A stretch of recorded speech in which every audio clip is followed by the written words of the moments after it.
നമസ്കാരം. പ്രശസ്ത സംഗീത സംവിധായകൻ ജെറി അമൽദേവാണ് നമ്മളോടൊപ്പം ഉള്ളത്. പ്രണയവും വിരഹവും സ്നേഹവും ദുഃഖവും വിവിധ മനുഷ്യാവസ്ഥകളെ ഉൾക്കൊള്ളുന്ന ഗാനങ്ങൾ കൊണ്ട് മലയാളികളുടെ ഹൃദയം കവർന്ന് ഏതാണ്ട് 5 പതിറ്റാണ്ടോളം മലയാള ചലച്ചിത്ര പിന്നണി ഗാന രംഗത്ത് തുടരുന്ന ഒരു മഹാനായ സംഗീതകാരനാണ് നമ്മളോടൊപ്പം ഉള്ളത്. നമുക്ക് അദ്ദേഹത്തിനോട് ചില കൊച്ചു കൊച്ചു കാര്യങ്ങൾ ചോദിക്കാം. അദ്ദേഹം ഇപ്പോൾ വന്നിരിക്കുന്നത് കേരളത്തിൻ്റെ ഏറ്റവും പ്രമുഖമായ തീരദേശ ഗ്രാമം ശക്തികുളങ്ങര. ഇവിടുത്തെ സംഗീത പ്രേമികളെയും സംഗീതത്തിൽ വളരാൻ ആഗ്രഹിക്കുന്നവരെയും സംഗീതം അഭ്യസിക്കുവാനും ഒരു കൊയർ അല്ലെങ്കിൽ ഒരു ഗ്രൂപ്പ്, ഒരു സംഗീതത്തിൻ്റെ ഒരു ക്ലബ്ബ് രൂപീകരിക്കുന്നതിന് മുൻകൈ എടുത്തുകൊണ്ട് അവരുടെ പഠനവും മറ്റു കാര്യങ്ങളുമായിട്ടാണ് അദ്ദേഹം വന്നിരിക്കുന്നത്. നമുക്കതേക്കുറിച്ച് ചോദിക്കാം. ആക്ച്വലി മിസ്റ്റർ ജോൺ മേരി, ഈ ഇടവക്കാരൻ, എന്നെ വിളിച്ചു. ഇങ്ങനെ ഞങ്ങൾക്കൊരാഗ്രഹമുണ്ട്, നമ്മുടെ പള്ളികളിൽ നല്ല സിംഗിങ്, നല്ല പാട്ട് നന്നായിട്ട് പാടണം. അതിന് ആരെങ്കിലും ഒന്ന് ട്രെയിനിങ് കൊടുക്കുന്നതിനോട് ഞങ്ങൾക്ക് ഒരു അനുഭാവമുണ്ട്. സാറിന് വരാൻ പറ്റുമോ എന്ന് ചോദിച്ചാൽ ഞാൻ പറഞ്ഞാൽ എനിക്ക് വലിയ ഇഷ്ടപ്പെട്ട ഒരു കാര്യമാണ്. ഇപ്പോൾ നമ്മുടെ പള്ളികളിൽ ഒരുതരം സിനിമ പാട്ടൊക്കെയാണ് നമ്മൾ അടിച്ചു വിടുന്നത്. ലിറിക്സ് ആണെങ്കിൽ വളരെ മോശമായ ലിറിക്സുകളൊക്കെയാണ് ഉപയോഗിക്കുന്നത്. നമ്മുടെ വിശ്വാസമായിട്ട് ബന്ധമുള്ള കാര്യങ്ങളൊന്നുമല്ല പറയുന്നത്. ദെർഫോർ എനിക്കിതിൻ്റെ അകത്തൊരു പ്രത്യേക ഇഷ്ടമുണ്ട്. അതുകൊണ്ട് എന്ത് പ്രോബ്ലം ആണെങ്കിലും ഞാൻ സഹകരിക്കാവുന്നതാണ്. കാരണം എനിക്ക് എറണാകുളത്ത് നിന്ന് എപ്പോഴും വരാനും പോകാനും അത്ര ഈസി അല്ലല്ലോ. I also not a young man anymore. അപ്പോൾ അതുകൊണ്ട് ഞാൻ ഇങ്ങനെ പറഞ്ഞു. അദ്ദേഹം അതിന് മുൻകൈ എടുത്തു. ഇവിടുത്തെ വികാരി അച്ഛനോടും മറ്റു ആളുകളോടൊക്കെ സംസാരിച്ച് ഇത് തുടങ്ങാം, ഇവരെ ഒന്ന് ട്രെയിൻ ചെയ്യാന്നുള്ള, ഗ്രൂപ്പ് സിംഗിങ്ങിന് ട്രെയിൻ ചെയ്യുക. പക്ഷേ ഇത് മെയിൻ തിങ് ഈ കത്തോലിക്ക സഭയുടെ ആരാധന ക്രമത്തിലുള്ള പാട്ടുകൾ, അതായത് വിശുദ്ധ കുർബാനയ്ക്കും കൂദാശകളുടെ എന്താ പറയുക, കൂദാശകൾ നടത്തുന്ന സമയത്തും പാടുന്നത് 1-2 പേരല്ല, 2000 വർഷം മുതൽ ജനമാണ് പാടുന്നത്. ബിക്കോസ് ജൂതന്മാരാണല്ലോ ഇത് കണ്ടുപിടിച്ചത്. ദൈവത്തിൻ്റെ തിരഞ്ഞെടുക്കപ്പെട്ട ജനമാണ് ജൂതന്മാർ. അത് തന്നെയാണ് ക്രിസ്ത്യാനികളും, ദൈവത്തിൻ്റെ തിരഞ്ഞെടുക്കപ്പെട്ട ജനമാണ്. അപ്പോൾ ആ ജനമാണ് പാടേണ്ടത്, അല്ലാതെ ഒരു മൈക്ക് ഒരാൾ പിടിച്ച് വേറെ, അത് കംപ്ലീറ്റ് തെറ്റാണ്. ഈ കാര്യം ഞാൻ കഴിഞ്ഞ 40 കൊല്ലമായിട്ട് എഴുതുന്നു, പറയുന്നു, ബിഷപ്പുമാരോട് പറയുന്നു, എല്ലാവരോടും പറയുന്നു. പക്ഷേ ആരും കാര്യമായിട്ട് ഇങ്ങോട്ട് ശ്രദ്ധിക്കുന്നില്ല. അതുകൊണ്ട് എനിക്കിതിൽ എന്തെങ്കിലും ചെയ്യണമെന്നൊരാഗ്രഹമുള്ളതുകൊണ്ട് ജോൺ പറഞ്ഞപ്പോൾ ഞാൻ റെഡിലി അങ്ങോട്ട് അഗ്രി ചെയ്തു. അല്ല, ഈ സന്ദർഭം എന്ന് പറയുന്നത് ഇപ്പൊ പള്ളിയിലെ ഒരു പൂജ തന്നെ ഒരു ചോദ്യം ചോദിക്കുക. അതായത് അപ്പൊ ആ ഗാനത്തിന്റെ തീവ്രത അത് നമ്മുടെ മനസ്സിലേക്ക് കൊണ്ടുവരുന്ന ഒരു വിശ്വാസവും ഒരു പ്രാർത്ഥനയും ഒക്കെ ഉണ്ടല്ലോ. അപ്പൊ അത്തരം സന്ദർഭങ്ങളിൽ സാറിന്റെ പാട്ടുകൾ ഏതെങ്കിലും വളരെ പ്രമുഖമായ ചില പാട്ടുകൾ, കുർബാനയുടെ ആരംഭത്തിൽ തന്നെ ജനങ്ങൾ ഏറ്റുപറയുന്നത് ഞങ്ങൾ പാപികളാണ്. അപ്പൊ അതിനനുയോജ്യമായത് ദാവീദ് രാജാവ്, അദ്ദേഹം കുറ്റം ചെയ്തു, അദ്ദേഹത്തിന്റെ തെറ്റ് കണ്ടുപിടിച്ച് മനസ്സിലാക്കിയപ്പോൾ ദൈവത്തോട് ക്ഷമ ചോദിക്കുന്ന ഒരു സങ്കീർത്തനമുണ്ട്. എന്നോട് ക്ഷമിക്കണമേ ദൈവമേ, ഞാൻ തെറ്റ് ചെയ്തു. അപ്പം നിർമ്മലമായൊരു ഹൃദയം എന്നിൽ നിർമ്മിച്ചരുളുക നാഥ, നേരായൊരു നൽമാർഗവും തീർത്തരുളുക എന്നിൽ ദേവ. അങ്ങനെ ഒരു ദാവീദ് രാജാവിൻ്റെ ലിറിക്സ് എടുത്ത് ഞാൻ ട്യൂൺ ചെയ്തു. അത് ജനങ്ങൾക്ക് പാടാനുള്ള വിധത്തിലാണ് ട്യൂൺ ചെയ്തിരിക്കുന്നത്. ട്യൂൺ ഇങ്ങനെയാണല്ലോ: നിർമ്മലമായൊരു ഹൃദയമെന്നിൽ നിർമ്മിച്ചരുളുക നാഥ, നേരായൊരു നൽ മാനസവും തീർത്തരുളുക എന്നിൽ ദേവ. ഇങ്ങനത്തെ പാട്ടാണ്. അപ്പോൾ നമ്മുടെ ഭാവം ഇവിടെ നമ്മൾ ദൈവത്തോട് ക്ഷമ ചോദിക്കുകയും നമ്മുടെ ഹൃദയത്തിൻ്റെ ദുഃഖവുമാണ് പ്രകാശിപ്പിക്കുന്നത്. ഇത് മനോഹരമായ ഒരു ഇതാണ് പള്ളിയിലെ മാസും അതിനോട് ചേർന്നിട്ടുള്ള മുഹൂർത്തങ്ങളും. അപ്പൊ അത് ഈ ഓരോ പാട്ടിനും ഓരോ സന്ദർഭത്തിനും ഓരോ ഭാവമുണ്ട്, ഓരോ ഫീലിംഗ്. അതെ, ജോബ് മാസ്റ്ററിൻ്റെ പാട്ട് ഉദാഹരണത്തിന് ഏതാണ് ഓർമ്മ വരുന്നില്ല. ആ സന്ദർഭത്തിലുള്ള പാട്ടുകളുണ്ട്. Yes, yes, yes. പരിശുദ്ധൻ ഉദാഹരണം. പരിശുദ്ധൻ പരിശുദ്ധൻ പരിശുദ്ധൻ. അതായത് ഇപ്പോൾ പരിശുദ്ധൻ പരിശുദ്ധൻ അല്ലെങ്കിൽ ദൈവത്തിൻ്റെ കുഞ്ഞാട് അങ്ങനൊരു പ്രാർത്ഥനയില്ലേ, ലോകത്തിന് പാപങ്ങൾ നീക്കുന്ന ദൈവത്തിൻ കുഞ്ഞാട്, അങ്ങനെയുള്ള പാട്ടുകൾ. പക്ഷേ ഞാൻ കൂടുതലും ചെയ്തിരിക്കുന്ന ഹിന്ദിയിലാണ്. ഞാൻ വടക്കേന്ത്യയിലായിരുന്നു. അപ്പോൾ ഇങ്ങനെയുള്ള പാട്ടുകൾ ഞാൻ ഒരുപാട് വടക്കേന്ത്യയിലെ ഈ ഛത്തീസ്ഗഡിൽ റായ്പൂർ എന്ന് പറയുന്ന ഒരു ഡയസിസ് ഉണ്ട്. അവിടെ എൻ്റെ സത്യത്തെ എന്നോടൊരു ക്ലാസ്മേറ്റ് ആയിരുന്ന ഒരു അച്ഛൻ അവിടുത്തെ സംഗീതത്തിൻ്റെയൊക്കെ ആളാണ്. അച്ഛൻ എനിക്ക് ഹിന്ദിയിലുള്ള വാക്കുകൾ അയച്ചു തന്നിട്ട് ഞാൻ അതിനെ ഹിന്ദിയിൽ ഉണ്ടാക്കിയിട്ടുണ്ട്. അവരൊക്കെ അത് അവിടെ പാടുന്നു. ഈ കൊച്ചിയുടെ ഒരു സംഗീതം, കൊച്ചിക്കൊരു സംഗീതം, അതിനെ കുറിച്ച് എന്താ? കൊച്ചിക്കുള്ള ഗുണം ഈ പാട്ടിനെ പറ്റി നോക്കുമ്പോൾ ഇവിടെ ഒരുപാട് പല നാടുകളിൽ നിന്ന് ഇവിടെ ആളുകൾ വന്നിട്ടുണ്ട്. പുറകോട്ട് പോയാൽ ആദ്യം തന്നെ ഈ യഹൂദന്മാർ സോളമൻ രാജാവ് നമ്മുടെ ജെറൂസലം പള്ളി പണിയാനായിട്ട് മരം അന്വേഷിച്ചു.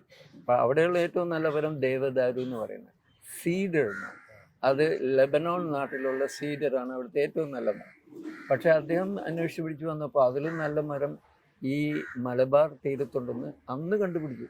എന്നാണ് സോളമൻ രാജാവിൻ്റെ കാലത്ത്, കർത്താവിനൊക്കെ ഒരു 500 കൊല്ലം മുമ്പാകുന്നു. വന്നിട്ട് അദ്ദേഹം ആളുകൾ ഇങ്ങോട്ട് അയച്ചിട്ട് കല്ലായി പുഴയിൽ നിന്ന് നമ്മുടെ തേക്കും ഈട്ടിയും അവർ കൊണ്ടുപോയി ജെറൂസലം ദേവാലയത്തിൽ ആ മരം ഉപയോഗിച്ചിട്ടുണ്ട്. അപ്പം അന്ന് മുതലേ ഈ കണക്ഷൻ ഉണ്ട് കൊച്ചിക്ക് കിടക്കും. അന്ന് കൊടുങ്ങല്ലൂരായിരുന്നു കൊച്ചിയിൽ, പക്ഷേ കേരളമായിട്ട്. അതേപോലെ ആളുകൾ പിന്നെ കൊടുങ്ങല്ലൂർ അടഞ്ഞുപോയി, ഒരു വെള്ളപ്പൊക്കം വന്നു. കൊച്ചി അങ്ങ് തുറന്നു. അതിനുശേഷമാണ് കൊച്ചിയിലേക്കപ്പോൾ ഈ ഫിനീഷ്യരും റോമാക്കാരും ഗ്രീക്കുകാരും പിന്നെ മിഡിൽ ഈസ്റ്റിലുള്ള സർവ്വ ആളുകളും സുറിയാനിക്കാരും ഈ സദ്ദാം ഹുസൈൻ്റെ നാടായ എന്താണ് ഇറാഖിൽ നിന്നുള്ള ക്രിസ്ത്യാനികളും പിന്നെ ഏഷ്യാമാന ടർക്കി എന്ന് പറയുന്ന സ്ഥലങ്ങൾ, ഇപ്പോൾ ഇസ്താംബൂൾ എന്നൊക്കെ പറഞ്ഞു, അവിടെ നിന്നുള്ള ആളുകളും പല പല വേവ്സ് ഓഫ് ക്രിസ്ത്യൻസ് കേരളത്തിൽ വന്നിട്ടുണ്ട്. അതിനു മുമ്പ് നോൺ ക്രിസ്ത്യൻസും വന്നിട്ടുണ്ട്. അപ്പം ഇവിടെ അവർ വെറുതെ വന്നല്ലോ, അവർക്ക് മനുഷ്യരല്ല, അവരുടെ പാട്ട് ഇവിടെ വന്നു. പിന്നെ റീസെൻ്റ്ലി ഗുജറാത്തികളും മറാഠികളും പിന്നെ waves of Muslim musicians also ഇവിടെ വന്നു. പിന്നെ നമ്മുടേതായ പാട്ടും വന്നു. പിന്നെ സിനിമയും കയറി വന്നു. ഇതെല്ലാം കൂടി കൊച്ചിയിലൊരു കൂട്ടപ്പെടുത്തമാണ്. അപ്പം ഞാൻ അവിടെ ജനിച്ചതുകൊണ്ട് ഞാൻ ചെറുപ്പം മുതൽ ഇതൊക്കെ കേട്ടു വളർന്നു. മലബാറിൻ്റെ സംഗീതം അവർക്ക് അവിടെ ഉണ്ടല്ലോ കോണ്ടാക്ട്. കോഴിക്കോട് ഇപ്പോൾ വാസ്കോ ഡി ഗാമയൊക്കെ വന്ന് ഇറങ്ങിയത് കൊച്ചിയിലല്ല, കോഴിക്കോടാണ്. അപ്പോൾ അവിടെ ഉണ്ടായിരുന്നു ഈ കോണ്ടാക്ട്. അപ്പോൾ ബാബുക്ക അവിടുത്തെ കാരണം. പിന്നെ അദ്ദേഹം ജനിച്ചു വളർന്ന അദ്ദേഹത്തിൻ്റെ ഉപ്പ എഴുത്തുകാരനാണ്, ബംഗാളിയായിരുന്നു. അപ്പോൾ അമ്മ മലയാളി, ഉപ്പ, അങ്ങനെ ഒരു കോമ്പിനേഷൻ.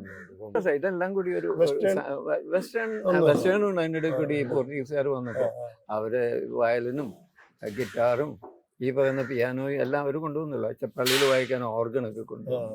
അപ്പോൾ ഇത് സങ്കരം എന്ന് വെച്ചാൽ ലോകത്തുള്ള സർവ്വ മ്യൂസിക് കൂടെ വന്ന് കയറിയിട്ടുണ്ട്. പിന്നെ ഇത് എങ്ങനെ ഓരോ ആളുകൾക്ക് ആവശ്യമുള്ളത് അവർ എടുത്തുകൊണ്ട്. സാറ് കൊച്ചിയിൽ നിന്ന് മാസ്റ്റർ വളർന്നു വന്ന കൊച്ചിയിൽ നിന്നല്ല, ശരിക്കും ബോംബെയിൽ നിന്നാണ്? അല്ല, ഞാൻ കൊച്ചിയിലാണ് വളർന്നത്. 1 മുതൽ 10ാം ക്ലാസ് വരെ. സംഗീത ജീവിതം തുടങ്ങിയത്? സംഗീതം 4ാം വയസ്സിൽ തുടങ്ങി. ഞാൻ പാട്ട് പാടാൻ തുടങ്ങി വീട്ടില്. അപ്പൻ ഒരു ഓടക്കുഴൽ വാദ്യം അങ്ങനെയല്ല, അപ്പൻ ഒരു ആമച്ചർ ഓടക്കുഴൽ വാദനൊക്കെ. അപ്പനൊരു ആയുർവേദ വൈദ്യനാണ്. ഞങ്ങൾ പരമ്പരാഗത വൈദ്യന്മാരാണ്. അപ്പം അങ്ങനെ. പിന്നെ എൻ്റെ അമ്മയും അമ്മമ്മയും വളരെ നന്നായിട്ട് പാടും. ഞാൻ ചെറുപ്പത്തിൽ അവരുടെ സ്വരം, അവരുടെ പാട്ട് കേട്ട് ഞാൻ വളർന്നു. അമ്മയുടെ പാട്ട് കേട്ട്, അമ്മമ്മയുടെ പാട്ട് കേട്ട് വളർന്നു. പിന്നെ വീട്ടിൽ അമ്മാവന്മാർ ഈ ഗ്രാമഫോൺ റെക്കോർഡ് കൊണ്ടുവരും. അന്ന് KL സൈഗൾ, പങ്കജ് മല്ലിക്, പിന്നെ ആരാണ് ഈ RC ബോറാൾ എന്നൊക്കെ പറയുന്ന വലിയ വലിയ ബംഗാളി സംഗീതജ്ഞന്മാരുടെ പാട്ട്. പിന്നെ ബോംബെയിൽ നിന്ന് ഇപ്പോൾ ഈ പറയുന്ന മന്നാടെ മുകേഷ്, മുഹമ്മദ് റഫി, ലത മങ്കേഷ്കർ, ആശാ, ഇവരുടെയൊക്കെ പാട്ടുകൾ കേട്ട് ഞാൻ വളർന്നു. ഞാൻ ആ ഹിന്ദി പാട്ടുകളിലും പള്ളിപ്പാട്ടിലും കൂടിയായി. പള്ളിപ്പാട്ട് എന്ന് പറയുന്നത് ഗ്രെഗോറിയൻ ചാൻഡ് എന്ന് പറയുന്ന ഒരു സാധനമുണ്ട്, ലത്തീൻ ഭാഷയിലാണ്. അപ്പോൾ അതും ഇതും മറ്റതും മറിച്ചും എല്ലാം കൂടി ഞാനിങ്ങനെ എല്ലാം പഠിച്ച് അറിയാതെ പഠിച്ചു. പിന്നെ ചലച്ചിത്ര സംഗീതത്തിലേക്ക് വരുമ്പോൾ ഈ നമ്മുടെ പള്ളിയിലെ കൊയറിൽ നിന്ന് വന്നാണ് ജോൺസൺ മാസ്റ്ററൊക്കെ വന്നു, ഔസേപ്പച്ചൻ വന്നു, അപ്പൊ മാസ്റ്റർ വന്നു. അപ്പൊ പക്ഷെ മാസ്റ്ററിന്റെ ഒരു വേറിട്ട വഴി പോലെയാണല്ലോ കാണുന്നത്. അതിന് കാരണമുണ്ട്. ഞാൻ അമേരിക്കയിൽ പോയി ഇത് വെസ്റ്റേൺ മ്യൂസിക് ശരിക്ക് പഠിച്ചു. ഞാൻ അവിടെ 11 കൊല്ലം ഉണ്ടായിരുന്നു അമേരിക്കയിൽ. അവിടെ പോയിട്ട് ഞാൻ bachelor of music degree western മ്യൂസിക്കിൽ എടുത്തു. അത് കഴിഞ്ഞ് ഞാൻ ഒരു മാസ്റ്റേഴ്സ് ഡിഗ്രി അവിടെ തന്നെ എടുത്തു, ന്യൂയോർക്ക് സ്റ്റേറ്റിൽ പോയി പഠിച്ചു. അങ്ങനെ അതുകൊണ്ട് എനിക്ക് അത് ആധികാരികമായിട്ട് ഇവിടെ വന്നിട്ട് ഞാൻ എൻ്റെ സിമ്പിൾ ട്യൂൺസാണ്. എൻ്റെ ട്യൂണ് വലിയ അങ്ങനെടുത്ത ട്യൂണ് പ്രമദവനം പോലെയുള്ള പാട്ടുകളൊന്നും എനിക്ക് ചെയ്യാൻ അറിഞ്ഞുകൂടാ. അതിങ്ങനെ കസർത്ത് കാണിക്കുന്ന ഏർപ്പാട് എനിക്കില്ല. സാധാരണക്കാർക്ക് പാടാം. സാധാരണക്കാർക്ക് നമ്മളിപ്പോൾ ഇത് പോപ്പുലർ മ്യൂസിക് എന്നല്ലേ പറയുന്നത്. അതിൻ്റെ അർത്ഥം എന്താണ്? പോപ്പുലസ് എന്ന് വെച്ചാൽ ജനങ്ങൾ പാടിയാലേ നമുക്ക് രക്ഷയുള്ളൂ. അതിൻ്റെ ഇടയിൽ കൂടി ഒരു പ്രമദവനമാകാം, പക്ഷെ കംപ്ലീറ്റ് പ്രമദവനത്തിലേക്ക് പോയാൽ ശരിയാകും. അപ്പോൾ ഞാനിങ്ങനെ സിമ്പിൾ ട്യൂൺസ് ഉണ്ടാക്കി അതിനെ മനോഹരമായിട്ട് യൂറോപ്യൻ വെസ്റ്റേൺ മ്യൂസിക്കിൻ്റെ ഉടുപ്പണിയിച്ചു. അതാണ് മഞ്ഞിൽ വിരിഞ്ഞ പാട്ടുകൾക്കൊരു പ്രത്യേകത. അതിൻ്റെ ടെക്നിക്കാലിറ്റീസും ഗ്രാമറും ആബ്സല്യൂട്ട്ലി കറക്റ്റായിരുന്നു. ഇല്ല, അതിൻ്റെ കഴമ്പ് എൻ്റെ ട്യൂണിലല്ല, കഴമ്പിരിക്കുന്ന ലിറിക്സിലാണ് സാർ. ഇപ്പോൾ മിഴിയോരം നനഞ്ഞൊഴുകും എന്നുള്ളതിന് അതിന് പകരം അമ്മായി അപ്പം ചുട്ടു എന്ന് തിരുമല എഴുതിയിരുന്നെങ്കിൽ എൻ്റെ ട്യൂൺ അവിടെ പോയി നിൽക്കും. ട്യൂണ് വളരെ പ്രാധാന്യമാണ്. ലിറിക്സ് ഇതിപ്പോൾ ഒരു പാട്ടിൻ്റെ ജീവൻ ഹൃദയം ലിറിക്സാണ്.